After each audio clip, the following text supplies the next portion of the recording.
저희가 교회의 중요한 가치를 나누는 시리즈로 지금 나아가고 있습니다.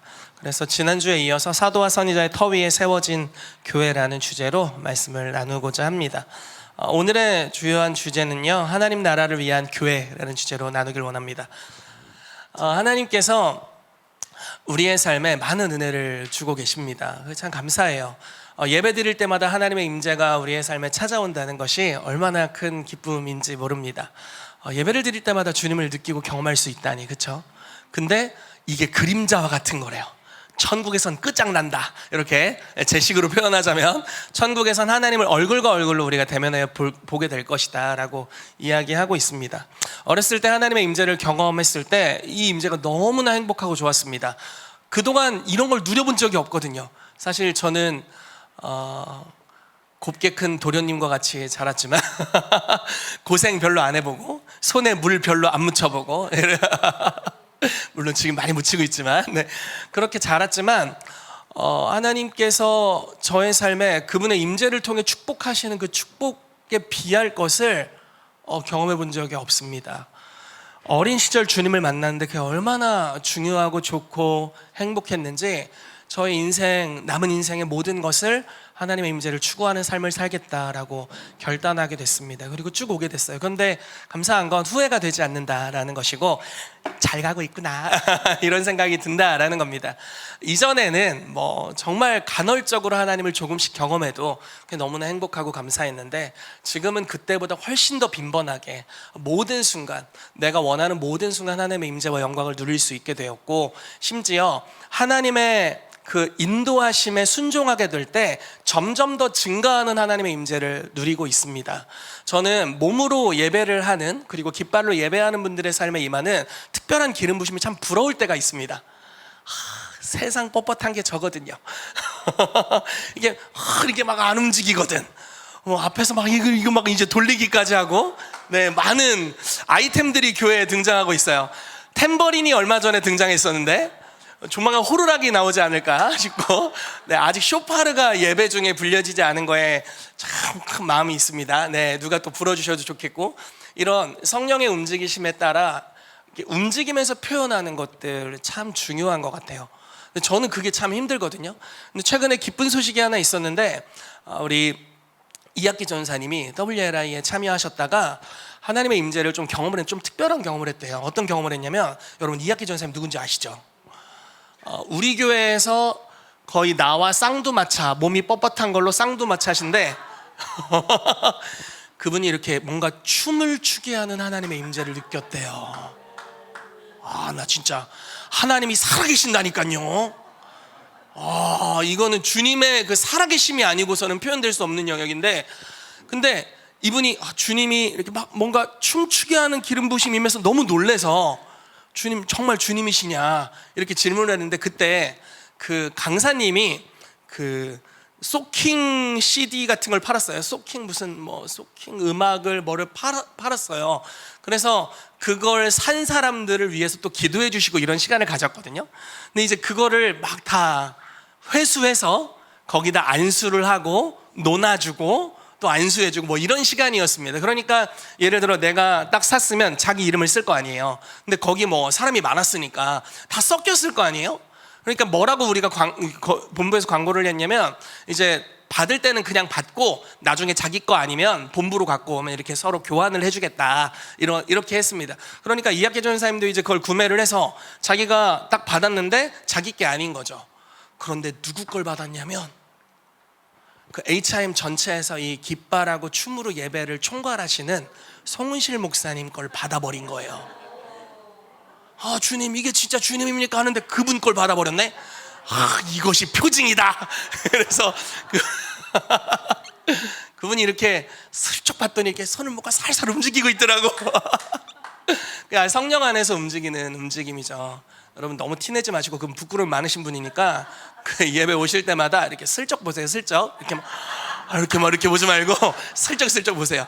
그러니까 성령 안에서 움직이는 것, 그러니까 주님이 무엇을 하라고 지시하시는 거죠. 그거를 따라가면 임재의 깊이가 점점 더 깊어져 갑니다. 이게 정말 큰 은혜인 것 같아요. 그 손 조금 움직이는 게 뭐라고? 우리가 또 손을 들고 주님을 예배하면 좋겠다는 감동을 주실 때가 있죠. 그러면 손을 들고 주님을 찬양하잖아요. 여러분 다 이러고 막 찬양하잖아요. 그럼 또 크게 또 뭐라고? 요 손짓 한 번 했는데 주님이 우리를 기뻐하시고 또 축복하길 원하셔서 주님의 임재와 능력을 우리 가운데 쏟아부어 주시는 걸 느낍니다. 제가 보통 교회에서 설교할 때는 그런 일이 일어나지 않지만 홍정신 목사님이나 이런 분들이 올 때는 교회에 희락이 터지는 경우들이 있습니다. 제가 진짜 깜짝 놀랐어요. 우리 이송자 집사님이랑 이기양 목사님 희락이 터져서 그때 깔깔거리시는 그 시즌에 제가 너무 놀랐습니다. 이분들 안에 이런 기쁨이 숨겨져 있었다니 하고 제가 깜짝 놀란 적이 있어요.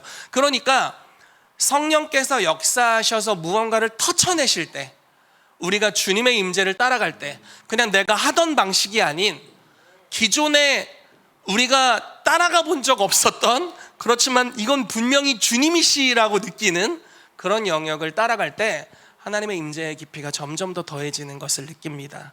이제 에스겔 47장에도 말씀하고 있죠. 성전에서부터 발원한 그 스미어 나오는 물이 있었는데 그 강의 흐름, 사실 성령님을 상징하잖아요. 이 강의 흐름을 따라 이제 뭐 1000척을 청량해서 갔다 오는데 1척이 손끝에서 팔꿈치 정도니까 한 50cm라고 해볼게요. 한 500m를 걸어간 거예요. 그 흐름을 따라 걸어갈수록 점점 깊어지는 겁니다. 발목에서 무릎에서 허리에서 헤엄칠 만한 강이 되었다라고 표현하고 있는데, 여러분 그런 은혜가 우리 모두에게 있게 되기를 축복합니다. 그래서 그냥 매번 드리던 방식의 예배가 아닌 성령님을 따라가는 그런 은혜가 있게 되기를 축복해요. 그래서 제가 살짝 김민정 연사님 이렇게 바라보면서 헤븐 글로리에서 언제 우리 깃발 흔들면서 예배하는 거 해주시나 이렇게 살짝, 왜냐면 안 하던 행동을 해야 돼요. 안 하던 행동을, 평소에 안 하던 행동을 할 때 성령을 쫓아서 그냥 혼자 이상한 행동하면 되게 이상한 사람이고요. 그런 거 말고 성령님이 시키시는 평소에 하지 않았던 행동들을 하게 될 때 우리 안에 뭔가 종교적으로 고착화되었었던 것들이 깨져나가게 되고요, 하나님의 살아계심을 경험하게 되고 우리가 유연한 가죽 부대가 됩니다. 여러분, 새 포도주를 새 부대에 넣는다고 하잖아요. 왜 그럴까요? 술을 안 마셔봐서 다 모르잖아요. 그쵸? 다 그런 거 잘 모르잖아. 잘. 그러니까 나는 아는 것 같은데 저도 몰라요. 그냥 공부를 한 거예요. 자, 새 포도주를 새 가죽 부대에 넣는 이유는 새 가죽 부대는 유연하기 때문입니다. 그러니까 포도주가 이렇게 담아두면 발효되잖아요. 우리 류다솔 전사님이 굉장히 깨닫는 어투로 오 이러시는데, 네, 경험해 본 적이 없어서 그래요. 우리가 다 술을 먹어본 적이 없어서 그래요. 한 번도 먹어본 적이 없어. 네. 그러니까 새 포도주를 새 부대에 넣는데 이 포도주가 점점 시간이 지나면서 발효하잖아요. 근데 그 발효되면 부풀어 오르는데, 부풀어 오르는 것을 옛 가죽 부대는 감당을 못합니다. 왜냐하면 이미 부풀어 오르고 쭈그러들고 부풀어 오르고 이러면서 경직됐거든요.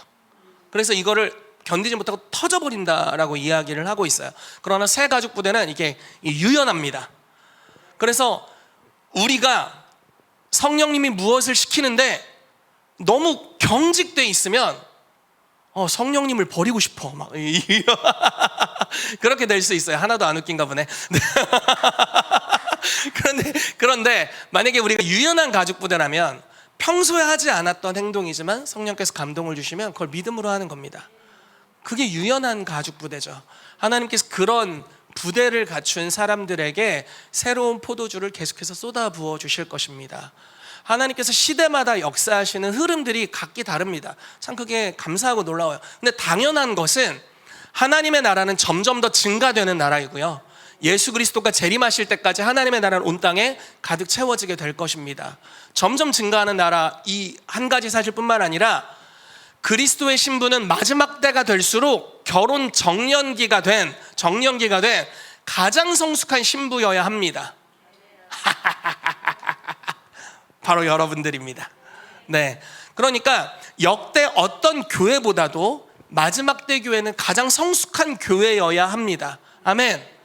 그렇기 때문에 우리가 유연한 가죽 부대가 되어야 돼요. 하나님께서 그럼 얼마나 많은 그 포도주를 쏟아 부으시겠습니까? 다른 말로 해서 성령의 놀라운 부으심이 마지막 때에 갈수록 얼마나 더 많이 있겠어요. 그런데 만약에 우리가 이전 세대에 받았던 은혜, 너무 좋은 것이었죠. 너무 강력한 것이었죠. 그렇지만 그 시대를 위한 목적이었어요. 그런데 이제 새로운 시대가 오잖아요. 또 새로운 시대가 오잖아요.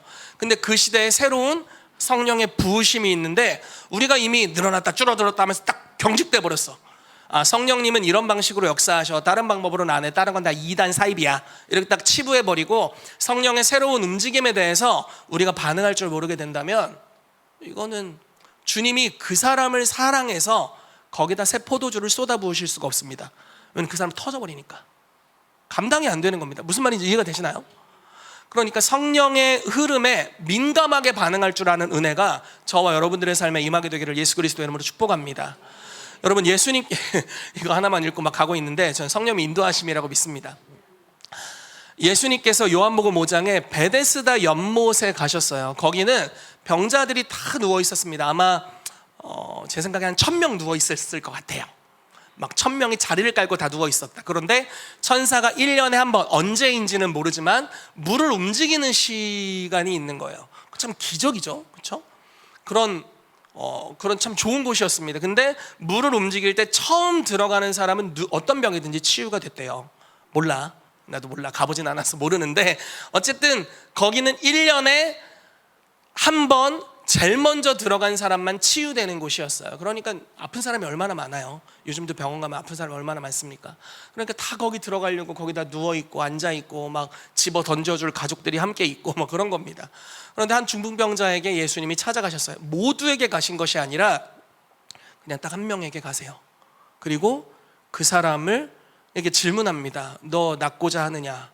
그랬더니 이제 뭐 간접적으로 이야기하는 거예요. 물이 동할 때, 물이 움직일 때 나를 이게 물에 넣어줄 사람이 없습니다.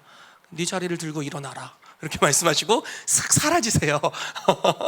그래서 나 중풍병자인데 왜 일어나라고 하지? 하고 일어나 봤더니 일어나지는 거야. 그래서 치유가 일어나는 그런 역사가 있게 되죠.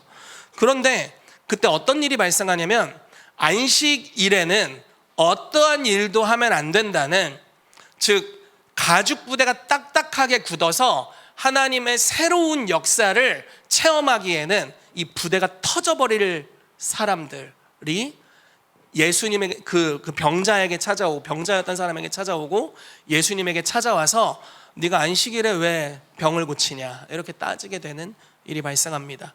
여러분, 병을 고치는 것은 사람이 할 수 있습니까? 물론 의사가 약을 먹이면 됩니다. 의사가 직접 치료한다기보단 약을 먹이죠. 네, 그렇지만 사람이 할 수 있는 게 아니죠. 귀신이 그런 일을 하지 않는다고요. 귀신은 항상 도둑질하고 죽이고 멸망시키는 일을 합니다. 근데 그게 요한복음 10장의 말씀이죠. 예수님은 양으로 생명을 얻게 하고 더 얻게 합니다. 근데 진짜 이상한 것들이 있어요.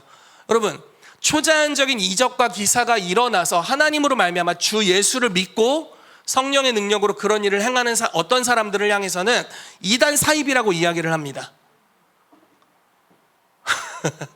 자, 그리고 반대로 무당도 병은 고치지, 이렇게 얘기합니다.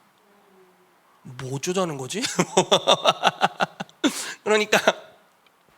그러니까 되게 이상한 거예요. 병을 고쳐도 귀신이 역사한다고 하고 다른 이방신을 섬기는 걸로 인해서 병이 고쳐진다고 얘기하고, 그러니까 하나님이 취하셔야 될 영광을 귀신이 취하도록 하는 한 영역이 있고요. 또 하나는 뭐냐면, 내가 암에 걸렸어, 주님이 허락하셨나 봐, 나 회개시키려고. 막 하나님은 암 주는 분이야. 병 고쳐지면 귀신이 한 거고 암 주면 주님이 한 거야. 이해되세요? 이게 말이요 뭐요? 이런 식으로까지 가게 되는 겁니다. 그러니까 기적이 일어나면 귀신이 한 거야. 오늘날 은사는 없으니까. 그렇지만 막 중병에 걸렸어, 아무리 봐도 저주야, 하나님이 회개하려고 줬네. 이게 뭐야? 그렇죠? 너무 이상하죠. 그러니까 점점 이상하게 가는 겁니다. 이게 굳어버린 가죽 부대로서 이상한 데로 가게 되는 경향이 생기는 거예요. 그런데 예수님께서 이렇게 말씀하십니다. 아버지께서 일하시니 나도 일한다. 아버지께서 나와 함께 계시도다, 이렇게 얘기해요. 그러니까 예수님의 그 삶에 나아가는 모든 동기부여는 아버지로 말미암아 오는 거예요. 하나님이 무엇을 하시기 때문에 내가 한다라는 겁니다. 저는 저와 여러분, 우리 모두가 하나님이 무엇을 하시기 때문에 여러분들 하게 되시기를 축복합니다. 이학기 전사님이 주님이 왜 춤추게 하시지? 송호실 목사님 걸 내가 받았네. 아, 춤춰야 되나 보다 이렇게 하는 것 같이 성령을 따라 움직이시기를 축복하고요. 하나님께서 무언가를 여러분들에게 말씀하셨을 때 그걸 따라가는 은혜가 있게 되기를 예수 이름으로 축복합니다. 여러분, 이게 사도적인 삶의 기초입니다. 왜냐면 보내심 받은 영역의 삶을 살아가는 거거든요. 그러니까 나의 유익을 위해 살아가는 게 아니에요. 나의 유익을 위해 하나님을 구할 때가 있죠. 우리가 지난주에 그 하나님 나라의 사다리에 대해서 이야기를 했잖아요. 자기의 유익을 위해 하나님을 구하는 것. 근데 좋습니다. 어린아이의 시절에 당연히 필요한 거예요. 나의 유익을 위해 하는 겁니다. 저희가 이사를 갔는데 아들을 방을 줬습니다.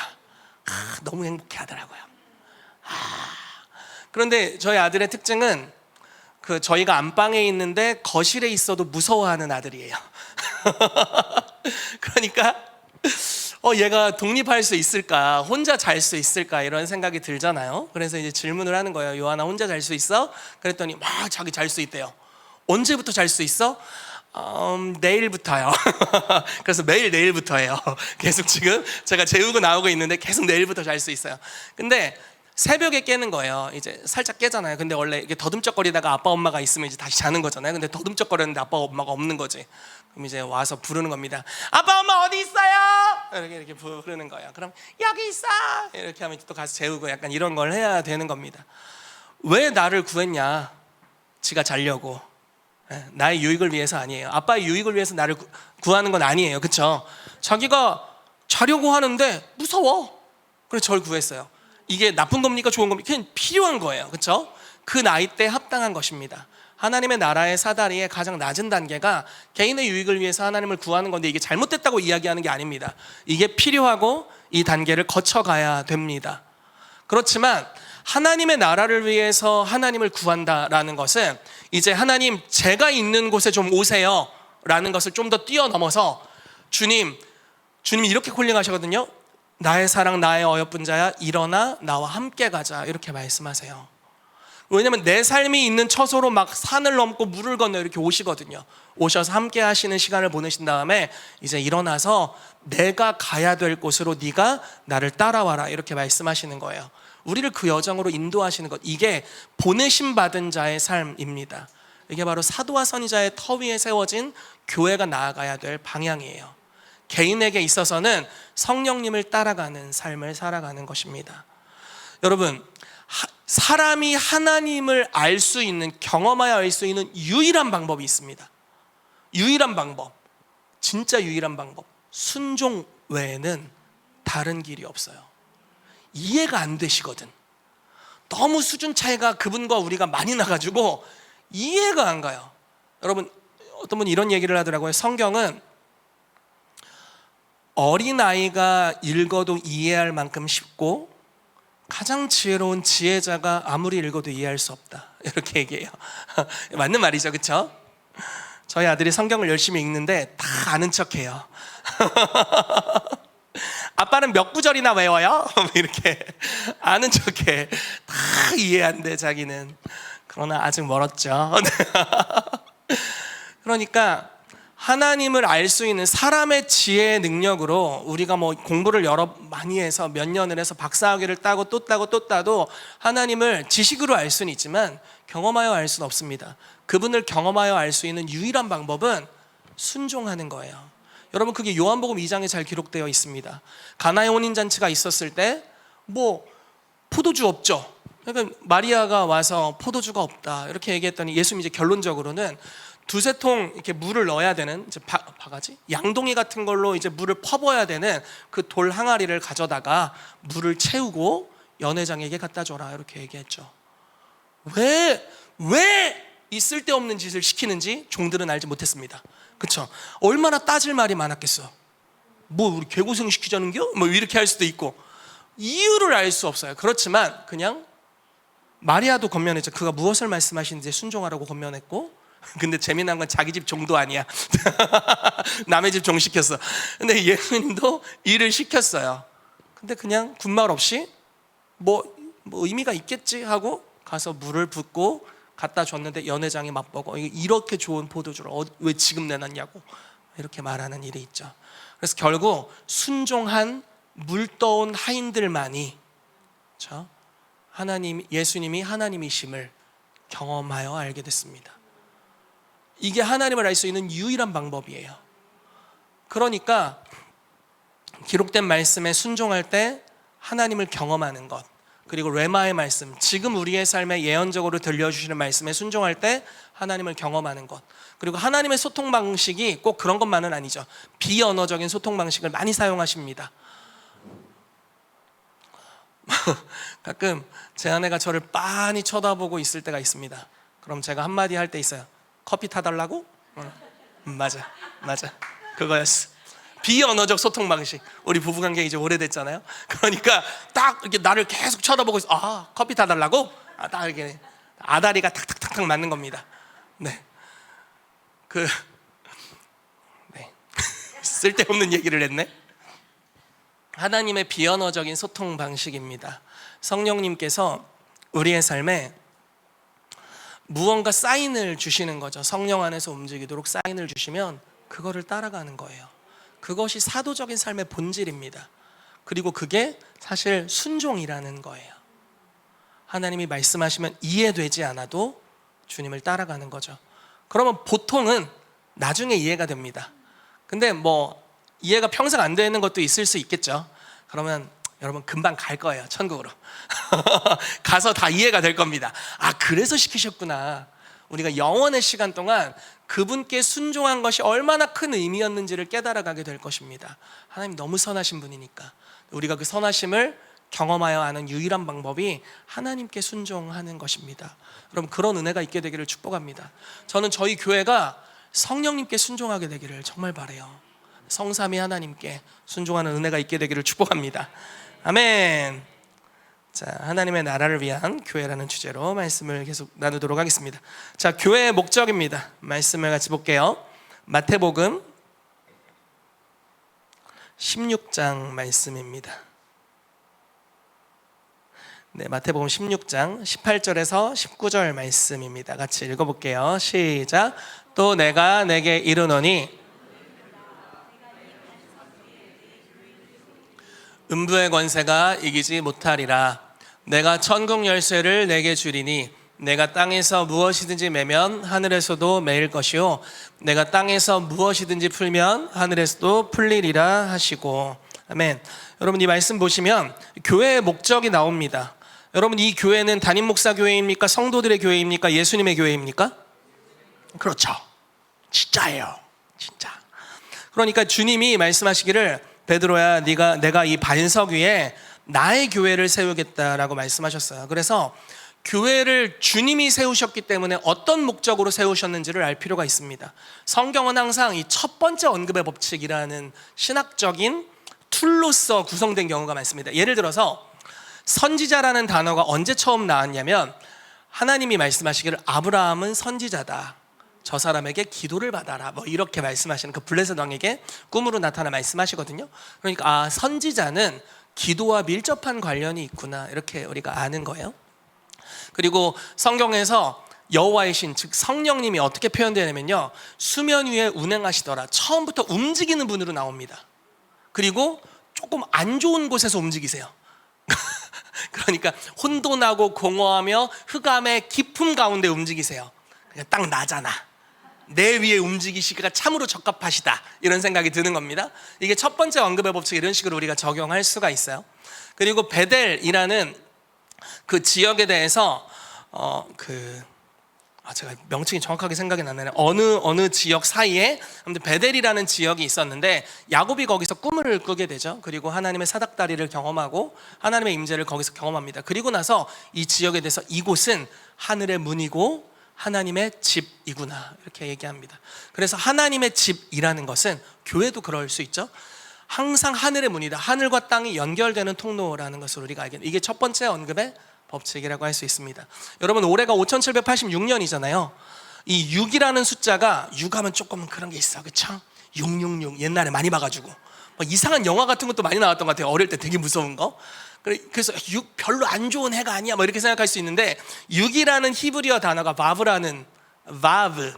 네, 이렇게 생긴 바브인데 아무튼 바브라는 히브리어 단어인데 이 단어가 처음 언제 쓰였냐면 태초에 하나님이 하늘과 땅을 창조하시니라. 이 천지를 창조하셨다 할 때 하늘과 이 연결 접속사입니다.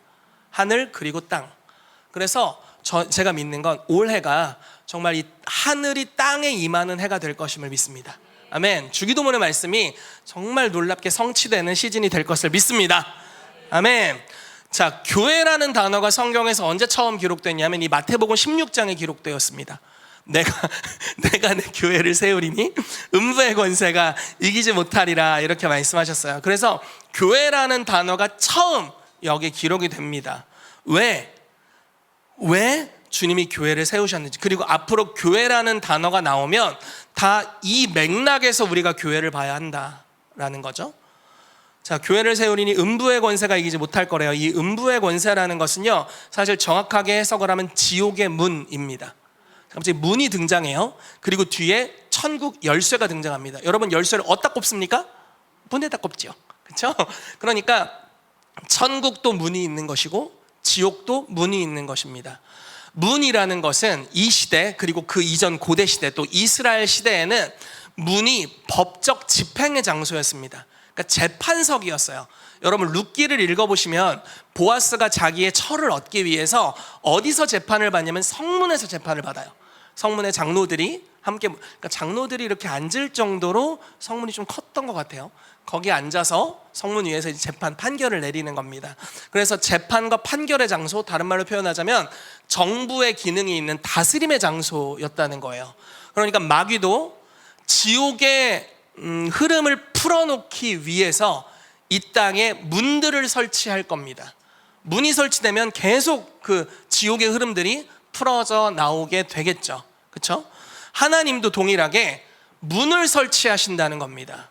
그리고 열쇠를 교회에게 주시는 거예요. 여러분, 고대 시대 열쇠를 준다는 것은 그 집안에 있는 모든 것을 다 사용할 수 있다는 이야기입니다. 그래서 저에게 열쇠 좀 주세요, 여러분. 고대 시대로 적용을 해서 셔먹어 버리게. 그러니까 열쇠를 준다는 것은 그 안에 있는 모든 것을 사용할 수 있다. 천국 열쇠를 주셨다는 것은 천국에 있는 것을 이 땅에 가져올 수 있는 합법적인 권한이 교회에게 있다라는 뜻입니다. 여러분, 이것이 바로 그리스도의 몸의 교회의 역할입니다. 하늘을 땅으로 가져오는 것, 그것이 우리의 사명인 줄로 믿습니다. 그런데 여기 말씀을 보면요, 좀 독특한 시제에 대한 해석이 있습니다. 자, 19절 보시면 짠짠짠, 내가 천국 열쇠를 내게 주리니 내가 땅에서 무엇이든지 매면 하늘에서도 매일 것이요. 자, 이게 시제가 독특한데, 자, 이런 뜻입니다. 네가 땅에서 무엇이든지, 이게 매다는 건 금지시키다, 묶다, 이런 표현이거든요. 무언가를 금지시키면 하늘에서 이미 금지된 것을 금지시키실 것이요, 이런 뜻이에요. 그러니까 이게 언뜻 보면은 시작이 땅에서 무언가를 하면 하늘에서 들어줄 것처럼 얘기하고 있지만 사실 그런 이야기가 아니라 땅에서 매면 하늘에서 매었던 것을 매줄 거다. 뭐 다음 말씀도 같은 맥락이죠. 땅에서 풀면, 이 풀다는 허락하다라는 뜻을 가지고 있습니다. 예를 들어 하나님 이 땅에 치유를 풀어놓아 주세요, 이렇게. 이런 허락하다, 치유를 허락해 주세요, 이런 기도를 할 수 있는 겁니다. 자, 풀다, 무엇이든지 땅에서 풀면 하늘에서 풀렸던 것을 풀어주리라, 이렇게 말씀하는 거예요. 자, 그럼 다시 해석을 해볼게요.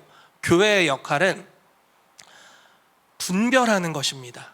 지금 하늘에서 무엇이 묶여 있는지. 자, 이 땅엔 풀려 있어요. 분명히 천국에선 안 되는 것인데 이 땅에서 되고 있는 어떤 죄의 요소들이 있다고 봅시다. 그런데 주님께서는 한 방에 그냥 다 심판하고 처리하지 않으시잖아요. 왜냐하면 그렇게 하다가는 알곡들도 다칠 수 있기 때문에 성경이 이렇게 말하고 있죠. 그래서 어느 시기까지 두십니다. 그리고 나중에 알곡은 모아 곳간에 들이고 쭉정이는 끄지지 않는 불에 태우시리라, 이렇게 이제 말씀하고 있죠. 그러니까 심판이 굉장히 뒤로 보류되어 있는, 최후의 심판이 뒤로 보류되어 있는데 그렇게 의도적으로 하십니다. 그런데 점점 더 하나님의 통치와 의가 이 땅에서 증가되도록 이끄신다는 거예요. 점점 더. 그렇다면 과거 어떤 시대에는 천국에서는 불법이지만 이 땅에서 합법이었던 요소들이 있어요. 그런데 하나님이 이렇게 결단하시는 거예요. 이제 예를 들어 1900년대 이제 내가 이 땅에서 합법인 이 불법의 요소를 천국에서 매겠다, 이렇게 결정하시는 거예요. 그러면 교회가 분별하는 겁니다.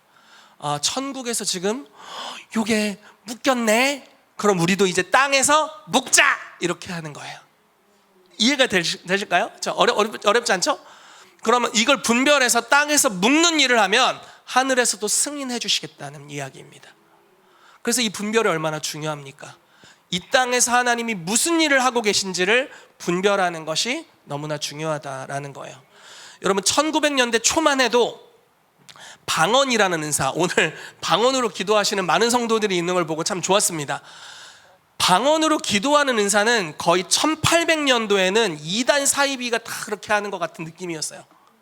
근데 1900년대 초에 여전히 여러 교단에서 방언을 어떻게 평가했냐면 마귀가 토한 마지막 토산물이다,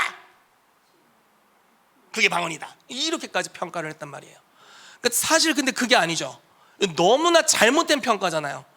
성령의 나타남을 주시면 유익하게 하려 하심이라, 이렇게 말씀하셨고, 고린도전서 12장에 거기 방언을 말하는 것을 이야기하고 있죠. 사도 바울이 내가 다른 모든 사람들보다 더 방언을 많이 말하는 것을 기뻐한다, 이렇게 얘기한단 말이에요.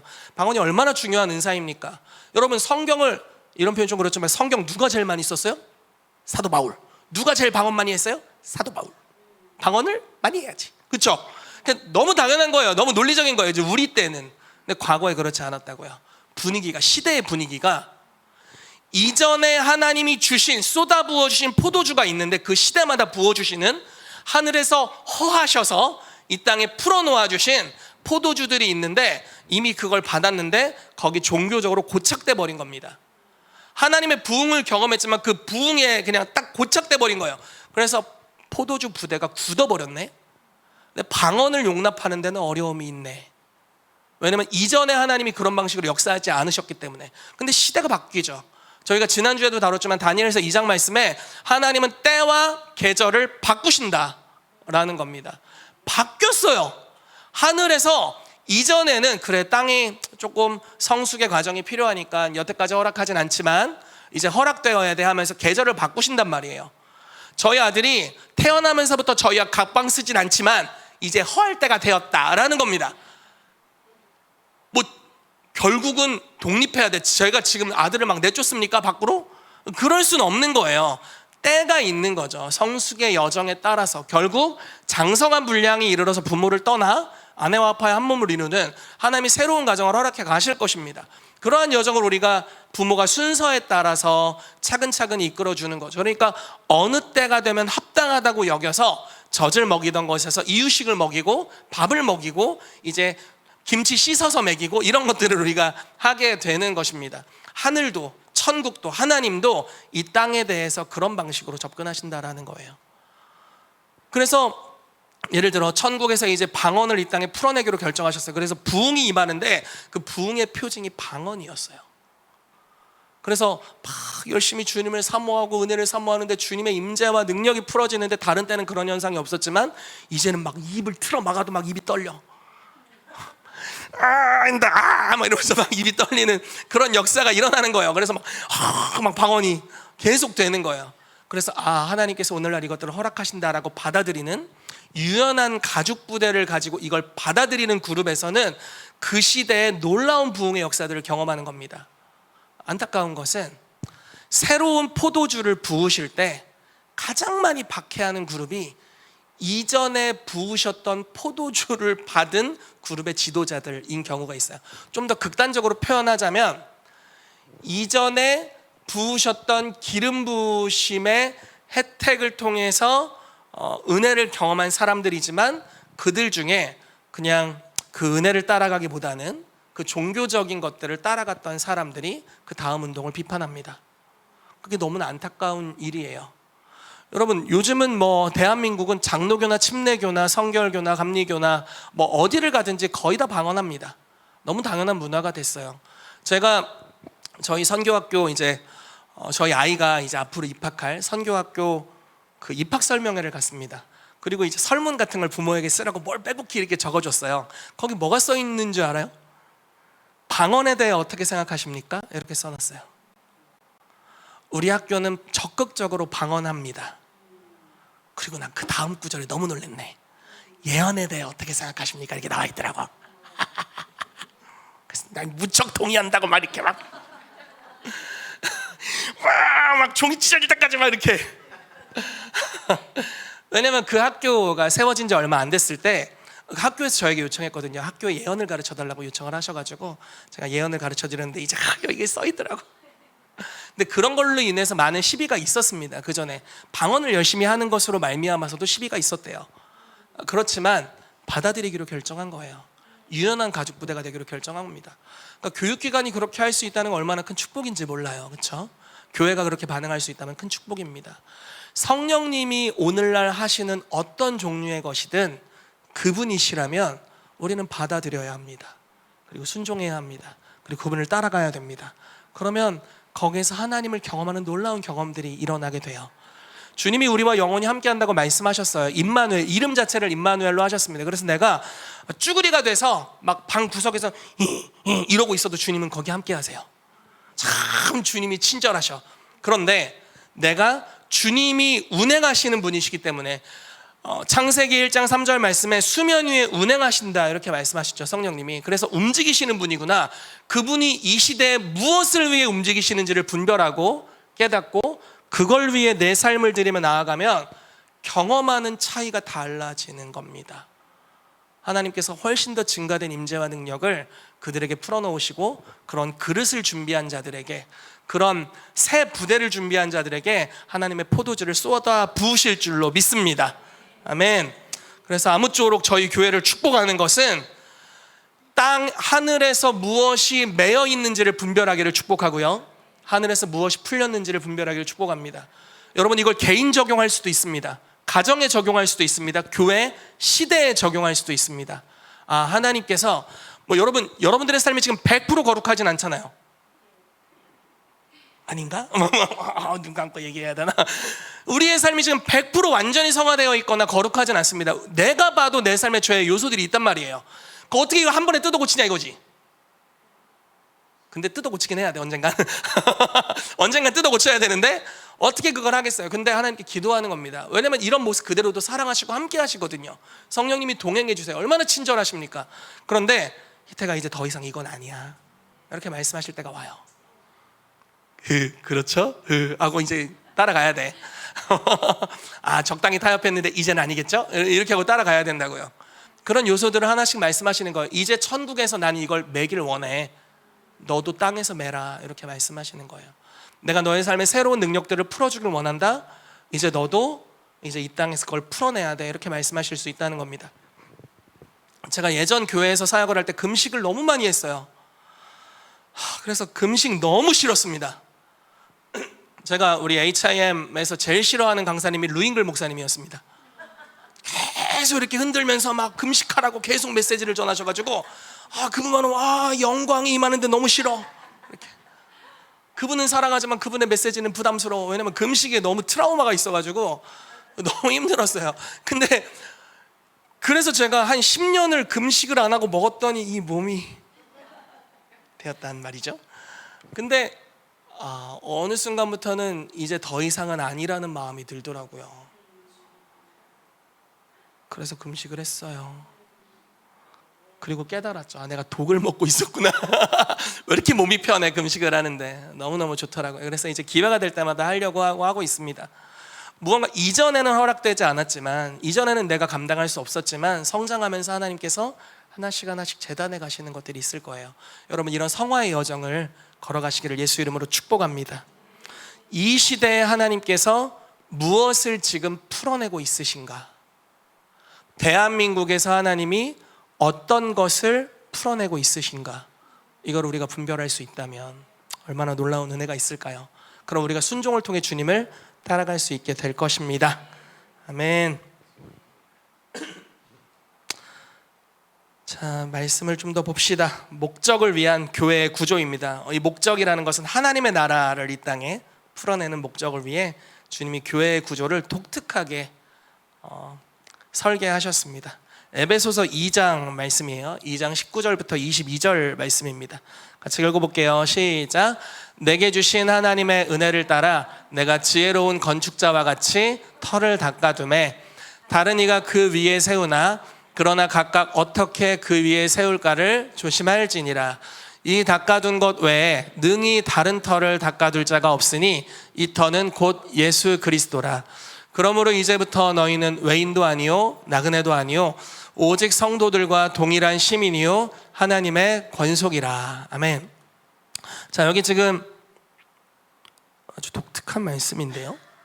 잠시만요. 말씀을 제가 여러 개를 갑자기 꼬아서 읽은 것 같은데 네, 두 개를 붙여 읽었습니다. 고린도전서 3장 10절 11절 말씀인데요. 자, 바울이 이렇게 이야기를 하는 거예요. 나는 지혜로운 건축자와 같이 터를 닦는다. 그러니까 사람을 양육할 때 사람의 기초부터 하나씩 내가 세워가기를 원한다. 이렇게 얘기를 하는 겁니다. 그런데 이제 이런 표현을 씁니다. 다른 이가 그 위에 세우지만 어떻게 세울까를 조심해라. 이 닦아둔 것 외에 능히 다른 터를 닦아둘 자가 없으니 이 터는 곧 예수 그리스도다. 그러니까 신앙의 기초가 예수 그리스도가 되어야 한다는 이야기를 하는 겁니다. 당연하죠. 그리스도 위에 하나하나 쌓아가는 겁니다. 그리고 이 말씀의 후반절에 보면요, 이 쌓아간 것들을 그 불로써 테스트할 거래요. 이 불이라는 건 아마 좋은 의미는 아닙니다. 확 지져버리겠다 이거야. 그래도 남아있으면 그게 진짜다라는 겁니다. 예를 들어 기도에 관한 하나님의 그 언약들을 우리가 붙잡습니다. 그런데 환란이 오네? 기도 안 해. 날아간 거예요. 걔는 불 가운데 태워져 버린 거야. 근데 기도에 대해 배웠는데 환란이 왔어. 기도하네? 기도를 더 많이 하네? 막 금식까지 하네? 막 밤새 기도하네? 그러면 이게 남아있는 거야. 불을 통과하고 정금같이 빛나고 있는 겁니다. 그런 것들. 그리스도 안에서 점점 더 거룩한 성품으로 갈 수 있다는 진리의 말씀을 배웠습니다. 막 마음에 막 분노가 차오르고 막 안 좋은 생각들이 일어나고 용서치 못하고 여러 감정들이 일어날 때 하나님의 말씀을 쫓아서 반응을 할 것인지 아니면은 지 성질대로 흘러갈 것인지 이제 이런 것들을 우리가 갈등의 순간들이 있잖아요. 그러니까 이런 갈등의 순간 지 성질대로 흘러간다면 불을 통과하지 못한 겁니다. 불에 타버린 거예요. 성화의 복음은 끝났어. 한번 끝났어. 휩쓸려 가는 겁니다. 뭐 그런 것들 그렇게 시험하신다는 거예요. 근데 가장 베이스가 이 터 예수 그리스도다라고 이야기를 하고 있어요. 그래서 교회의 터는 예수 그리스도이십니다. 믿으세요? 아멘. 자, 말씀을 계속 봅시다. 연속해서 읽어버렸네. 에베소서 2장 19절에서 22절인데 제가 읽어드릴게요. 그러므로 이제부터 너희는 외인도 아니요, 그러니까 외부 사람도 아니요, 나그네도 아니요, 성도들과 동일한 시민이요 하나님의 권속의 가족이라는 뜻입니다. 하나님의 가족이다. 너희는 사도들과 선지자들의 터 위에 세우심을 입은 자라. 그리스도 예수께서 친히 모퉁이 돌이 되셨느니라. 그의 안에서 건물마다 서로 연결하여 주 안에서 성전이 되어가고 너희도 성령 안에서 하나님이 거하실 처소가 되기 위하여 그리스도 예수 안에서 함께 지어져 가느니라. 아멘. 이게 참 독특한 구조에 대한 말씀입니다. 왜 구조에 대한 이야기를 하냐면요, 하나님께서 설계하신 구조대로 건축물이 지어졌을 때 하나님의 특별한 은총이 그 건축물에 임합니다. 이게 성막이었고 성전이었습니다. 히브리서를 보면요, 모세가 그냥 성막을 그렸다고 이렇게 만들었다고 이야기를 하고 있지 않아요. 하늘에서 보았다고 이야기해요. 하늘의 성막을 보고 그걸 이 땅에서 재현한 것입니다. 여러분, 무언가를 하나님으로부터 예언적으로 보고 이 땅에 재현할 수 있다면 정말 놀라운 일들이 일어날 겁니다. 자, 성막을 만든 그 순간 어떤 일이 일어났나요? 갑자기 그런 거 없었는데 불기둥과 구름기둥이 성막에 오셔버렸네? 그렇잖아요. 그리고 이제 그 성막을 중심으로 하나님의 덮으심과 보호하심이 있었어요. 그게 다 성막을 중심으로 일어나게 되죠. 그리고 성막이 항상 속죄를 위한, 그러니까 죄를 지은 사람들이 구원받을 수 있는 장소가 되었고 하나님의 임재로 나아갈 수 있는 장소가 되었습니다. 하나의 건축물, 사실은 그냥 무생물들이잖아요. 그냥 금속이고 나무고 뭐 이런 것들이죠. 그런데 하나님이 말씀하시는 모양대로 그걸 만들어내니까 거기에 하나님의 임재와 생명이 깃들게 되는 겁니다. 여러분, 교회는 어떨까요? 킹스 주빌리 교회 간판 붙여놓고 등록증 내고 와 교회다. 그래 막 간판에 써놔. 막 주일 예배 뭐 다 그렇잖아요. 주일 예배 오전 9시, 우리 교회 오전 9시 주일 예배 없지만 주일 예배 오전 9시, 11시, 2시 저녁 예배, 수요 예배, 금요 예배, 새벽 예배, 새벽 예배 인도는 류다솔 전사님이 한다. 뭐 이렇게 이런 거 막 써놓으면 아 교회다. 아 모양이 갖춰졌네. 막 주보 만들고 뭐 묵도하심으로 시작하고 사도신경 등등등등 약간 이런 순서들. 근데 성경은 교회의 구조에 대해서 뭐라고 이야기를 하냐면 이렇게 이야기를 하는 거예요. 예수 그리스도가 터인데 이 터를 조금 이 현미경, 돋보기 이런 걸로 좀 이렇게 크게 보는 겁니다. 뭐라고 얘기하냐면 사도들과 선지자들의 터 위에 세우심을 입었대요. 그리고 예수님이 모퉁이 돌이랍니다. 터가 이렇게 예를 들어 이 강단 요 나무를 터라고 하면 모퉁이 돌은 이 두 벽을 지탱하는 가장 중요한 돌입니다. 그걸 모퉁이 돌이라고 해요. 그리고 나서 이 모퉁이 돌을 중심으로 나머지 터가 형성이 되는 겁니다. 그러니까 고린도 전서에는 예수 그리스도가 터라고 나와 있는데 이 터를 면밀히 봤더니 예수님과 연결되어 있는 사도와 선지자의 터 위에 교회가 세워져야 된다 이렇게 얘기해요. 왜 그럴까요? 왜 목사의 터도 아니고 전도자의 터도 아니고 교사의 터도 아닐까요? 왜일까? 이건 사도의 직임이 가지고 있는, 선지자의 직임이 가지고 있는 독특한 특성 때문입니다. 여러분, 사도는 보내심을 받은 자예요. 이들은 하나님께서 이 시대에 무엇을 이루기를 원하시는지를 캐치할 수 있는 분별력과 그걸 이끌어갈 수 있는 리더십을 받은 사람들입니다. 그게 이제 성경의 사도들이었고요. 오늘날도 사도들이 있고, 선지자들은 하나님이 어떤 방식으로 움직이는지를 아는 사람들이에요. 다른 말로 표현하자면 하나님이 하나님의 뜻을 이루실 때 어떤 전략을 가지고 이루실지를 아는 사람들입니다. 그래서 명확한 목적과 전략이 교회의 터가 되도록 하는 겁니다. 교회는 여러 가지 기능을 합니다. 교회는 의원이 될 수도 있고요. 교회는 재판관이 될 수도 있고요. 교회는 교육 장소가 될 수도 있습니다. 교회는 결혼식 장소가 될 수도 있어요. 교회에서 결혼할 수도 있어요. 뭐 여러 가지 교제의 장소가 될 수 있고 돌봄의 장소가 될 수 있습니다. 교회는 여러 가지 다 할 수 있어. 그러나 교회를 만드신 가장 중요한 목적은 천국 열쇠를 가지고 하늘을 땅에 풀어내도록 교회를 만드셨다. 그 시대에 하늘이 더 확장되어야 할 것인데, 천국이 이 땅에 더 많이 침노해야 할 것인데 교회가 그 역할을 감당하도록 부르심을 받았다라는 겁니다. 그래서 의도적으로 하나님이 교회를 사도와 선지자의 터 위에 세우셨다라는 겁니다. 하나님의 비전과 목적에 모든 이들이 함께 가도록 이끌기 위해서. 아멘.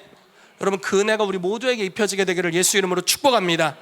그래서 거기서부터 연결된다고 이야기하고 있어요. 그 안에서 건물마다 서로 연결하여 주 안에서 성전이 되어간다. 사도와 선지자, 예수 그리스도를 모퉁이 돌로 한 사도와 선지자들에게 같이 연결돼서 각자 기능이 다르죠. 어떤 이들은 가정주부고, 어떤 이들은 일터에서 일을 하고, 사장님이고, 학교 선생님이고, 여러 가지 기능들이 있을 수 있어요. 그런데 그 사도와 선지자의 기름 부으심, 그들의 스피릿, 그들의 관점에 모두가 다 연결이 되어서 개인이 하나님이 나를 보내신 영역에서 섬기는 것뿐만 아니라 한 교회 공동체가 이 시대를 위한 하나님의 목적에 함께 들어가서 섬기는 것입니다. 아멘. 그런 은혜가 있게 되기를 축복합니다. 지난주에 메시지를 나누고 나서 우리 다솔 전사님이 저에게 질문을 하셨어요. 질문을 많이 하면 새벽 예배를 인도해야 되는 은혜가 올 수도 있는데, 아무튼 제가 하나님의 사다리에 대해서 이야기를 했잖아요. 그래서 가장 낮은 단계는 개인을 위해 하나님을 섬기고, 두 번째가 이제 교회를 위해 하나님을 섬기고, 세 번째가 이제 하나님 나라를 위해 하나님을 섬기는 거죠. 개인을 위해 하나님을 섬기는 게 대부분의 성도들이 그렇다. 그래서 옆 동네가 그렇다. 제가 이렇게 얘기했던 것 같습니다. 저를 비롯해서 옆 동네가. 근데 교회를 위해 하나님을 섬긴다. 대부분의 목회자들이 여기에 속할 수 있습니다. 그러니까 시대를 향한 하나님의 목적을 이루기보다는 교회가 성장하고, 교회가 평강이 있고, 교회가 사람들이 이렇게 돌봄을 받고 사랑이 넘치는 공동체가 되는 것, 중요하지만 가장 중요한 목적은 아니라는 거예요. 성도 개인의 축복과 평강과 병원으로서 돌봄을 받는 것 너무 중요하지만 자, 교회는 궁극적으로 병원이 아니라 군대입니다. 군대 안에 병원이 포함되어 있는 거예요. 이해되세요? 치료받으면 다 또 전쟁하러 가야 돼. 근데 그런 곳이에요. 그러니까 근데 이제 무슨 얘기를 질문을 하냐면, 이게 개인에서 갑자기 공동체 없이 하나님의 나라로 갈 수 있을까요? 이런 질문을 하는 거예요. 처음에는 갈 수 있지 않을까 하고 껌뻑껌뻑 거렸는데 다솜 전사님이 그건 아닌 것 같은데요, 이렇게 얘기를 하는 순간 제가 이 말을 탁 치게 됐습니다. 아, 그렇구나.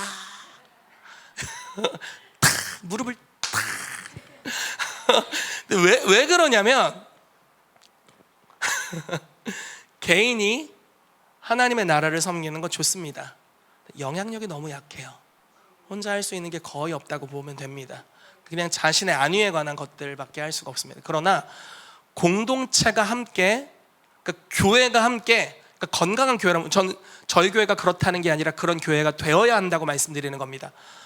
우리 교회가 함께 연합해서 개인의 축복을 구하는 것 이상으로, 성경은 먼저 그의 나라와 그 일을 구하면 이 모든 걸 더해 주신다고 약속하셨으니까, 개인의 축복을 구하는 것 이상으로, 교회의 축복을 구하는 것 이상으로 이 교회가 연합해서 공동체로서 하나님이 이 시대에 풀어내고자 하는 것들을 섬기면 거기 얼마나 큰 축복이 있는 것인가.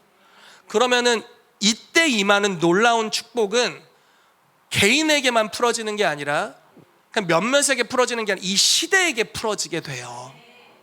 놀라운 것은요, 그 통로가 교회가 되기 때문에 하나님의 능력과 계시가 우리를 통해서 흘러간다는 겁니다. 그게 하나님의 동역자의 축복입니다. 하나님은 누군가를 축복할 때 내가 손을 얹어도 나를 건너뛰고 축복하지 않으십니다.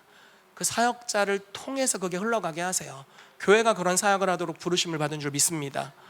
그래서 만약에 우리가 시대에 임하는 하나님의 운동을 섬기게 된다면, 그러면 교회 전체를 통해서 그 놀라운 부으심이 부어져서 이 시대로 흘러가게 될 것입니다. 저는 그런 운동들을 우리가 캐치하게 되기를 바라고, 또 우리에게 허락하신, 또 킹스빌리 교회는 좀 독특한 교회잖아요. 이 교회에게 허락하신 독특한 부르심을 이루는 일로 우리가 함께 나아가게 되기를 축복합니다. 그래서 사도와 선지자의 터 위에 주님께서 교회를 세우셨다라는 것입니다. 아멘, 아멘. 자, 공동체가 함께 가는 길입니다. 자, 좀 더 가보도록 할게요. 제가 공동체가 하나님을 구하는 것에 대해서 항상 두 공동체를 참 좋아합니다. 하나는 라마나요시고요, 하나는 다윗의 공동체입니다. 라마나요시라는 공동체는요, 사무엘이 노년에 만든 공동체입니다. 선지자 사무엘의 고향이 라마라는 지역이거든요. 이 사람이 에브라임 지파 출신이고 아무튼 독특합니다. 사무엘은 에브라임 지파 출신인데 엘리에게 입양이 되어서, 엘리 제사장에게 입양이 되어서 제사장의 역할을 했어요. 그리고 엘리 시대 이후에 사사가 됐습니다. 거기다 선지자이기도 해요. 그래서 어찌 보면은 이 예수님이 가지셨던 삼중직의 요소를 많이 갖고 있습니다. 예수님이 왕이면서 제사장, 선지자셨잖아요. 그래서 굉장히 성경에서 말할 수 있는 독특한 인물입니다. 그런데 이 사람이 이제 다윗에게 기름을 붓고 은퇴를 하세요. 그래서 고향으로 와서 뭐를 하냐면 선지자 공동체를 세우게 됩니다. 근데 여러분, 이 시대, 사무엘이 선지자로 활동하던 시대에 성경에 그렇게 써 있어. 이상이 희미하더라. 그러니까 사무엘이 어린 시절, 이제 선지자로 갓 부르심 받았을 때 엘리 제사장이 집권하고 있던 시절에는 그러니까 계시가 없어요. 선지자가 거의 씨가 말랐어. 물론 엘리 제사장에게 예언해줬던 무명의 선지자가 등장하긴 하지만 거의 없어요. 근데 여러분, 다윗 시대만 가도 선지자가 흘러 넘쳐. 엘리야, 엘리사 시대로 갔더니 막 선지자 생도들이 흘러 넘쳐. 이런 부흥의 때입니다, 그때는. 근데 그 전에는 없어요. 아무 때도 없어. 선지자가 없어. 요즘 교회들 보는 것 같아. 선지자가 없어. 아무리 눈을 씻어도. 예언을 받을 수 있는 곳이 없어요. 그런 시대에 사무엘이 은퇴를 하고 뭐를 했냐면, 아마 저는 성령의 감동이었다고 생각합니다. 이 사람이 고향에서 자기와 같이 예언하는 사람을 길러내요. 그러니까 혼자 예언한 게 아니라 같이 예언할 수 있도록 길러냅니다. 이게 찐 선지자 학교입니다. 뭐 신학교를 선지동산이라고 하는데 제가 볼 땐 신학동산인 것 같고, 네, 여기 이게 선지동산이에요. 그래서 진짜 예언하도록 길러냅니다. 제가 생각할 때는 이 시대에 길러진 수많은 선지자들이 다윗 시대에 아마 활동했던 걸로 보여요. 아마 나단이나 뭐 선견자 가시나 이런 사람들이 아닐까 싶습니다. 그러니까 같이 예언을 하는 거예요. 그런데 이 같이 모두가 공동체로서 한 목적을 위해 같이 다닙니다. 그런데 이게 어떤 일이 일어나냐면 한 사람이 예언하는 게 아니라 모두가 예언을 하고 그들이 연합해서 하나의 목적을 섬기는데, 다윗이 잠깐 피신을 하죠. 그리고 사울이 사람을 보내서 죽이려고 와요. 근데 죽이려고 했던 자들에게 성령이 임하셔서 예언을 하는 참 변덕스러운 일이 일어납니다. 이게 참 어이가 없잖아요. 누구는 예언 받으려고 쇠 빠지게 훈련하는데 이것들은 막 사람 죽이러 갔다가 예언하고 되게 부럽습니다. 나도 누구 죽이러 가야 되나 이런 생각이 들고. 예, 절대 그러면 안 되죠. 절대 그러면 안 되죠. 그러니까 얼마나 하나님의 능력이 이 공동체 가운데, 이 지역 가운데 강력하게 임했는지, 죽이러 왔다니까 살인하려는 마음을 의도적으로 품고 온 이들에게 그 마음이 떠나가면서 하나님의 영으로 말미암는 정말 강력한 예언들이 풀어져 나오게 되는 겁니다. 여러분, 사울이라는 왕이 어떻게 변화됐는지 아십니까? 이런 선지자 무리들을 만났어요. 그리고 만나서 뭐 예언 듣고 집에 갑니다. 그런데 갑자기 자기도 예언을 하게 되면서 변하여 새 사람이 돼요. 그러니까 성령이 임하시면 나타나는 놀라운 표정이 예언하는 것이었고, 하나님의 영이 우리 안에 역사하시면서 나를 통해서 무언가를 일하시니까 하나님의 성품과 마음이 여기 머무르게 되는 겁니다. 그리고 변화되는 거예요. 그래서 여러분 다 예언하시기를 축복해요. 아멘. 하나님 음성 듣는 걸 다 훈련받으시길 축복합니다. 하나님의 통로가 되면 사람이 변화됩니다. 사울이 그런 방식으로 변화됐죠. 그런데 지금은 귀신 들려 있었어요. 나중에 사람을 보내도 안 되니까 자기가 쳐들어오고, 자기는 마을 입구에서부터 왜 그랬는지 모르겠지만 옷을 하나씩 벗어요. 이렇게 벗고, 그리고 막 마을 입구에서부터 예언하면서 들어오게 됩니다. 사울에게 임했던 귀신이 국가적인 귀신이잖아요. 그 동네 바보에게 임하는 귀신이 아니잖아요. 그러니까 국가를 마비시키는 귀신의 역사였는데 그 영이 떠나가게 돼요. 여러분, 그런 역사가 우리 공동체에 일어나야 됩니다. 그런데 이런 역사가 언제 일어났냐면, 참 성경이 의도적으로 강조하는 게 보입니다. 선지자 무리들이 예언하는 것과 사무엘이 그들의, 그러니까 성경 표현이에요, 수령으로 선 것을 볼 때 갑자기 살인하려는 자들이 예언했다, 이렇게 표현합니다. 그러니까 그 리더십 구조를 본 거예요. 하나님이 교회를 내가 세우겠다 이렇게 말씀하시고, 예수 그리스도라는 터 위에 사도와 선지자가 터가 되어서, 모퉁이 돌의 터가 되어서 지어지는 그 구조. 근데 그런 리더십 안에서 한 목적으로 모여있는 공동체, 이게 사실 교회의 약간 예표 같은 모임이잖아요.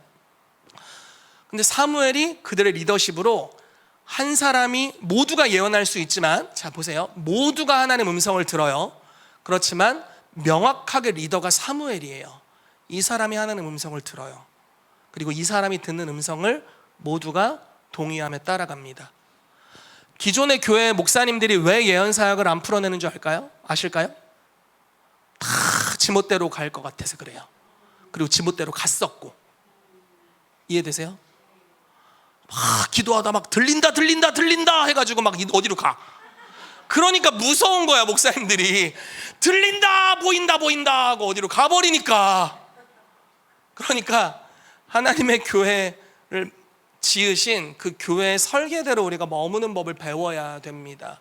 그러면서 예언사역을 건강하게 다루어야 하죠. 교회가 지금 그걸 잘하고 있습니다. 그러니까 이 공동체에 왜 이렇게 강력한 시대적인 축복이 임할 수 있었는가?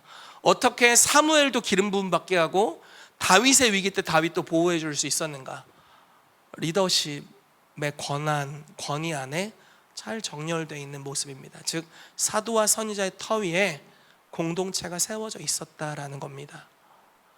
여러분, 우리에게 그런 은혜가 필요합니다. 여러분, 저는 저의 위에 저의 리더가 있습니다. 그리고 제 위에 리더도 그 위에 리더가 있으십니다. 그분도 그 위에 리더가 있습니다. 모두가 권위 안에 머뭅니다. 그리고 우리가 해야 되는 건 항상 이야기하지만 순종합니다. 권위 안에 머무는 것이 큰 축복이라는 것을 알기 때문에 가끔 이럴 때 있죠. 뭐를 하라고 이제 홍정신 목사님이 저희 리더이신데 말씀하시면 왜 이런 말씀을 하실까 도무지 이해가 안 된다 이럴 때가 있습니다. 내가 경험한 신앙의 경륜이 어떻게 그분이 경험한 걸 다 이해할 수 있겠어요? 이해 못하죠. 그렇지만 순종하죠. 나중에 알게 되는 거예요. 뭐 당장은 뭐 마음에서 막 비판도 있을 수 있고 저건 아닌 것 같은데 이럴 수도 있고 여러 마음이 있을 수 있지만 제가 그렇다는 게 아니라 딴 동네에서 아무튼 순종하는 겁니다. 권위에 순복하는 거죠. 그러면 나중에 결과로 증명이 돼요. 참 감사합니다. 모든 것을 합력하여 하나님이 선을 이루는 방향으로 이끌어 가십니다. 교회가 정렬되어서 한 방향으로 들어가는 겁니다. 코로나가 터졌을 때 미국에서 이제 저희 교회는 HIM, 국제 HIM 소속이죠. 코로나가 터졌을 때 우리 국제 HIM 총재이신 최한 목사님이 교회에서 예배를 강행했습니다. 근데 코로나 당시에 이 셧다운을 가장 강력하게 미국에서 문 닫아! 이렇게 했던 곳이 캘리포니아였고 이 캘리포니아 주지사가 굉장히 아무튼 좌측 성향이 강한 굉장히 강한 이 주지사였습니다. 근데 이 사람이 어떻게 했냐면 낙태 시술하는 곳은 문을 열게 해주고 교회는 문을 닫았습니다. 무슨 말인지 이해가 되세요? 그러니까 무슨 오락을 즐기는 곳들은 코로나여도 문 열게 해주고 예배는 금지시켰습니다. 그러니까 이게 다 문 닫으면 오케이, 너무 전염병이 심하니까 오케이. 근데 낙태는 아니잖아요. 생명을 죽이는 것에는 문을 열고 생명을 살리는 일에는 문을 닫게 한 거예요. 그리고 문 열면 벌금 때리고 감옥에 잡아가고. 최한 목사님 결단을 한 겁니다. 그래서 이분이 우리 교회는 문을 열겠다. 그리고 올 수 있는 분들은 와라. 그러니까 이제 막 경찰이 둘러쌌대요. 언제든지 얘기 있으면 잡아가려고. 그런데 이제 막 주지사 이제 편지 보내는 거예요. 협박 편지. 너희 모든 성도당 얼마씩 벌금을 먹이고 교회는 이런 벌금을 매기겠다 이렇게 한 겁니다. 사실 이야기로 들으면 그랬구나 하지만 우리가 당했다고 생각해 보세요. 마음이 떨리지. 공권력이 교회를 막게 한다고 생각해 보시면 굉장히 무섭잖아요. 근데 목사님 어떻게 하셨냐면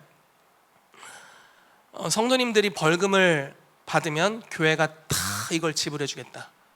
예배의 자유가 있으니까 예배를 드리러 오길 원하는 분들은 예배를 드리러 오셔라. 물론 코로나가 지금 있어서 고생하는 분들은 집에서 온라인으로 예배를 드려라. 이렇게 해서 뭐 이렇게 검열일을 한다고 하나요? 아무튼 그런 것들을 잘 교회 시스템을 해놓고 예배를 드렸답니다. 결국 이제 고소가 됐고 경찰이 끌려가게 생겼어요. 그래서 이제 법원에 이걸 냈는데 그때 이분이 HIM 교회들, 그러니까 자기만 한 게 아니라 하나님이 이 시대에 종교의 자유를 선포하길 원하신다고 느낀 거예요. 그러니까 이 코로나 시즌 때문에 모두가 다 셧다운되고 막 캐나다에서는 목사님 예배드렸다 잡혀가고 막 이런 일이 있었거든요. 그러니까 다 셧다운됐지만 하나님이 캘리포니아 이 미국이 종교의 자유가 있는 나라이고 정교 분리가 되어 있는 나라이다. 그러니까 여러분 정교 분리라는 것은 뭐냐면 원래 교회는 국가 교회였습니다. 이게 말이 좀 세지만 이해를 위해서 좀 할게요. 국가 교회였어요. 무슨 말이냐면 영국 국왕이 나는 개신교를 믿어. 그래서 이제부터 우리나라 국교는 성공회야 이렇게 하면 영국 성공회가 모든 국민들의 종교가 되는 거예요. 그래서 항상 국가 교회였어요. 그러다가 뭐 예를 들어 네덜란드 어떤 왕은 나는 장로교가 좋아. 난 장로교 신자 하면 모든 국민이 다 장로교 신자가 되는 겁니다. 백성에게는 교단 신학을 선택할 권한이 없어요. 선택하면 잘못하면 죽어요. 박해가 있고요. 그런데 이런 시대에서 이제 미국의 종교의 자유를 찾아서 간 겁니다. 가보니까 막 여러 나라에서 왔잖아요. 네덜란드, 뭐 스페인, 뭐 영국에서 뭐 여러 나라에서 왔잖아요. 다 신학이 다르네. 근데 여기는 국가교회를 하는 것을 헌법으로 금지해버렸어요. 왜냐면 그 폐해가 많았기 때문에. 그래서 우리는 교단을 만들기 시작한 겁니다. 그 역사가 300년이 된 거예요. 그래서 교단의 역사로 만들어져서 뭐 감리교를 만들고 이제 국가교회였지만 이제 교단을 만들기 시작한 겁니다. 그러면서 국가가 종교에 결코 관여할 수 없다고 헌법에 써놔버린 겁니다. 시대적 배경이 있죠. 무슨 말인지 이해되세요? 자, 교회가 정치에 참여하면 안 된다라는 이야기가 아니라 국가가 교회의 예배를 금지시킬 수 없다는 조항입니다. 이게 헌법에 명시된 조항이에요. 그게 미국 헌법에도 있고 한국에도 있습니다. 반대로 뒤집어 버린 거죠. 그러니까 코로나 시즌에 이게 뒤집혀 버리는 일이 있었던 겁니다. 그래서 어쨌든 최하 목사님이 HM 목회자들과 함께 이것들을 상의하고, 캘리포니아에 있는 HM 목회자들과 함께 상의하고, 마음이 맞는 분들과 함께 대법원까지 이거를 상고를 냈고요. 그리고 거기에서 여러분, 대법원은 이렇게 재판해야 될 게 막 이렇게 쌓여 있답니다. 근데 거기서 이렇게 뽑는 거예요. 근데 그걸 뽑았고 거기에서 이겼어요. 그래서 이제 코로나 같은 어떤 질병, 전 세계적인 유행병이 와도 결코 교회 예배를 막을 수 없는 판례가 생겨버렸습니다. 대박이죠. 하나님 만세. 네. 그래서 교회가 캘리포니아로부터 벌금을 받았대요. 돈 받았대요. 네, 왜냐면 거기 잘못했으니까, 경찰력을 동원했었으니까. 그런 게 사도적인 리더십 안에서 함께 가는 거예요. 하나님께서 이 시대에 이루길 원하시는 일들을 함께 풀어내는 겁니다. 저는 국가를 위해서도 우리 교회가 해야 될 일이 있다고 생각합니다. 어떤 방식으로 어떻게 행동을 취해야 될지 아직 정확하게 나오진 않지만 그런 요소들이 있다고 생각합니다. 제가 지금 생각하는 것들이 몇 가지가 있지만 아무튼 그런 생각들이 있고요. 또 하나는 저희 교회는 사실 독특한 영성을 가지고 있습니다. 다른 복음주의 교회들과 다른 좀 예언적이고 사도적인, 그리고 성령의 은사가 굉장히 활발하게 잘 풀어져 있는, 그것도 건강하게 잘 풀어져 있는 독특한 은사를 가지고 있습니다. 그래서 이것들을 사용해서 복음을 증거할 수 있는 여러 플랫폼들이 일어나기를 정말 간절히 바랍니다. 하나님께서 그런 일들을 행하실 거라고 믿어요. 이게 저희가 이 시대에 해야 될 역할 중에 하나라고 생각하고요. 또 하나 굉장히 중요하게 생각하는 건데, 저는 저희가 이제 곧 4차 에코 컨퍼런스를 시작하게 되죠. 그러니까 선지자 문화, 예언의 문화를 풀어내는 걸 하는데, 사실 솔직히 우리나라에서 우리 교회가 진짜 잘하는 것 같아요. 할렐루야. 그러니까 뭐 강력하다 이건 모르겠지만 건강하다, 오케이. 왜냐면 저희는 하나님의 질서를 따라가거든요. 그렇죠? 예언을 어떻게 분별해야 되는지를 알고 있고, 또 우리가 막 죄를 지적하거나 막 정죄하거나 디렉션을 주고 막 따라가게 하거나 이런 예언을 하지 않고, 우리는 권면하고 덕을 세우고 위로하는 신약적 예언을 추구합니다. 종종 그렇지 않은 경우들이 있을 때 저희가 제재를 가하고 질서 안에 머물도록 훈련을 하죠. 그러니까 그런 것들이 우리 안에서 이루어지고 있기 때문에 이 천국의 문화를 사실 여러 교회들이 받아들이도록 풀어놓아야 합니다. 그리고 감사하게도 여태까지 3번의 에코 컨퍼런스를 통해서 그런 일들이 있었습니다. 근데 이번 4차는 이게 항상 뭐 교회 몇몇 리더들이 이걸 진행한다는 느낌보다는 저는 이런 마음이 드는 거예요. 우리 모두가 이걸 해야 된다. 교회가 하나님께서 이 시대에 이루기를 원하시는 일을 교회가 뛰어들어야 된다는 생각이 드는 겁니다. 여러분, 그렇게 할 때 보세요. 하나님이 이 나라의 예언의 문화를 바꿀 겁니다. 근데 그거는 우리를 통해서 바꿔집니다. 기름 부으심이 우리를 통과해서 흘러갑니다. 그래서 우리의 삶에 그 예언의 문화가 뿌리를 내리게 될 겁니다. 전 그래서 이 교회가 동참해야 될 영역이라고 생각합니다. 여러분, 다윗과 함께 했던 공동체를 보면요, 다윗이 도망자 생활을 했죠. 근데 400명 정도가 함께 했어요.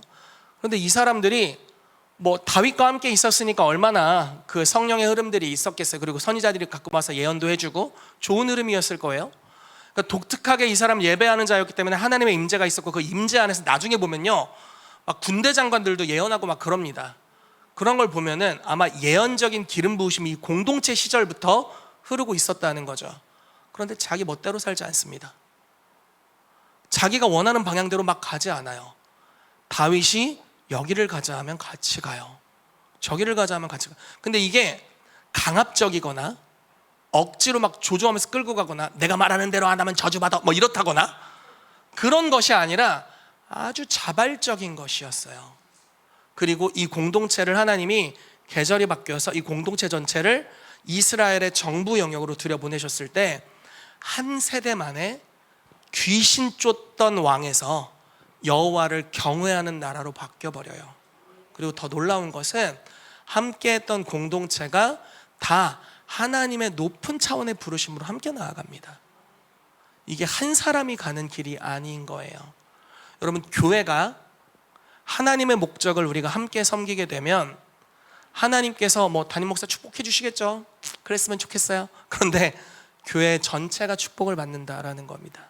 우리 모두가 그 예언적인 유업을 얻는 대로 나아가게 될 겁니다. 여러분, 그런 은혜가 있게 되기를 정말 축복합니다. 그래서 저희가 컨퍼런스를 위한 여러 가지 제안들을 이제 여러분들에게 이제 곧 이것저것 드릴 건데 함께 하길 원해요. 어떤 방식이라도, 간식은 제가 세팅하겠습니다, 이런 거라도, 정수기 물은 제가 한번 따라 보겠습니다, 이런 거라도, 그러니까 뭐든지 하나 좀 참여해 보는 거예요. 이렇게 하나 이렇게 젓가락이라도 푹 찔러 가지고 제가 고구마 익었는지 젓가락 찔러 보는 거 하겠습니다, 이런 거라도. 그러니까 뭐든지 하나라도 교회가 함께 들어가면 좋겠다는 마음이 있습니다. 그래서 저희가 자세한 것들은 저희가 저희 교회 단톡방을 통해서 좀 안내를 하겠지만, 여러분, 이 시즌에 교회가 사도와 선지자의 터 위에 세워져서 하나님의 나라의 운동을 참여하는 은혜가 있게 되기를 예수 그리스도의 이름으로 축복합니다. 같이 기도하겠습니다. 여러분, 이 시간 주님 앞에 기도합시다. 아마 여기 신앙생활한 지 6개월밖에 안 됐다, 아마 없으실 것 같아요. 보통 1년 이상, 그리고 수십 년이 된 분, 저를 비롯해서 수십 년이 된 분이 있을 겁니다. 우리가 오랫동안 교회를 다니다 보면 우리의 신앙의 모습이 고착됩니다. 하나님을 이런 방식으로 경험했었고, 또 하나님은 이런 방식으로만 역사하시는 분이야 라고 우리의 사고체계가 굳어지기도 합니다. 문제는 하나님은 새로운 계절, 새로운 방식으로 역사하길 원하신다라는 것이고, 주님은 상자 안에 가둘 수 없는 분이라는 겁니다. 우리가 그분의 확장성만큼 유연해져야지 우리의 틀에 하나님을 끼워 맞출 수는 없는 일입니다. 그분은 나보다 크시고 교회보다 크시고 세상보다 크십니다. 세상이라 할지라도 그분을 다 담아낼 수 없습니다. 여러분, 우리가 주님의 유연한 가죽 부대가 되도록 기도합시다. 하나님, 제가 주님의 유연한 가죽 부대가 되길 원합니다. 주님께서 교회를 사도와 선지자의 터 위에 세우신 것은 순종하는 자들이 받는 축복을 주기 위해서 하나님 교회의 구조를 그렇게 세우셨습니다. 하나님이 이 시대에 이루길 원하시는 일을 성도들을 통해서 이루길 원하셔서 우리가 머물러 있는 저소로 주님이 오시는 것 이상으로 주님이 하시려는 일에 하나님의 동역자가 되도록 우리를 불러주셨습니다. 성령 이 시간 그 일로 나아갈 수 있도록 기름 부으시고 역사해 주시옵소서. 여러분들 중에 하나님, 내가 주님이 보내신 일을 하길 원합니다 라는 마음이 있으신 분들은 우리 좀 결단하는 마음으로 그 자리에서 일어나서 기도하길 원합니다. 하나님, 우리가 하나님의 보내신 곳으로 가길 원합니다. 개인이, 교회 전체가 하나님이 한 방향으로만 역사하시는 분이 아니라 이제 천국에 무엇이 금지되어 있는지를 분별하고 이 땅에서 허락된 불법을 금지하는 영역으로, 천국에서 무엇이 허락되어 있는지를 분별하고 이 땅에서 허락되지 않은 무언가를 풀어내도록 주님, 우리를 그곳으로 이끌어 주시옵소서.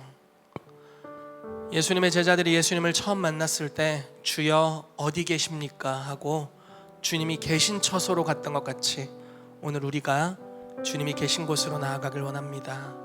주님, 우리의 삶을 이끌어 주십시오. 그래서 순종하는 사람들만이 맛볼 수 있는 그 하나님의 선하심, 그리고 순종하는 자들이 알 수 있는 그 비밀한 하나님의 임재와 사랑을 킹스 주빌리 교회 전체가 이 사도와 선지자의 터 위에서 경험하게 되도록 주여 역사해 주시옵소서. 우리의 삶을 좀 주님께 내어드리면서 결단의 기도로 나아가도록 하겠습니다. 여러분, 이 시간 우리 한 가지 더 같이 기도하며 나아갑시다. 우리가 교회의 멤버로서 또 교회로서 이 시간 기도합시다. 하나님, 킹스 주빌리 교회가 이 시대를 향하신 하나님의 목적을 섬기는 방향으로 성숙해 되도록 이끌어 주십시오. 하나님, 여러 은사를 가지고 개인적인 필요를 채우는 일을 하고 있고 또 교회의 성장을 위해 많은 노력들도 하고 있지만 주님, 그보다 더욱 중요한 교회가 설계된 목적은 이 땅에 하나님의 나라를 풀어내는 것인 줄로 믿습니다. 뜻이 하늘에서 이루어진 것 같이 땅에서도 이루어지게 하는 것, 이 시대에 어떤 하나님의 뜻이 풀어졌는지를 확인하고 그걸 풀어내고 매어 있는지를 확인하고 그것을 매는 것이 바로 교회의 존재 이유임을 믿습니다. 하나님, 킹스 주빌리 교회 하나님이 허락하신 이 사도적 예언적 사명을 감당하도록 주님, 우리 교회, 우리 성도들, 우리를 사용해 주시옵소서라고 기도하시고, 특별히 이제 다음 달에 있게 될 4차 에코 컨퍼런스를 위해 기도합시다. 전 세계적인 선지자를 모셨고 또 여러 사역들로 섬기게 됩니다. 참여자 이상으로 하나님, 교회가 이 사역을 섬기기를 원합니다. 그래서 이 사도적이고 예언적인 천국의 문화가 하나님, 대한민국 교회들 위해 이제 풀어져 나오게 되길 원합니다. 성령의 은사를 주신 것이 유익하게 하기 위함인데 이제 그 유익함을 맛보는 교회들이 일어나야 되겠습니다. 천국이 풀어지게 하여 주옵소서. 우리 함께 같이 기도하도록 하겠습니다. 아버지, 감사합니다. 하나님의 일하심을 기대합니다. 주님, 교회가 하나님의 나라를 위해 움직이는 법을 배워가도록 일하여 주시옵소서. 그래서 사도와 선지자의 터 위에 세워진 교회로서 교회 전체에게 말씀하시는 음성을 함께 듣고 함께 그것을 따라가고, 이 연합된 공동체, 하늘의 목적을 이 땅에 풀어내는 일, 이 하나님의 설계대로 나아갈 때 모세의 성막에 역사했던 놀라운 그 하나님의 임재를 더 넘어서는 하나님 신약 시대에 비춰질 그 하나님의 놀라운 영광을 경험하게 되도록 주여 일하여 주시옵소서. 그렇게 일하실 우리 하나님을 찬양합니다. 감사드리며 예수님의 이름으로 기도합니다. 아멘.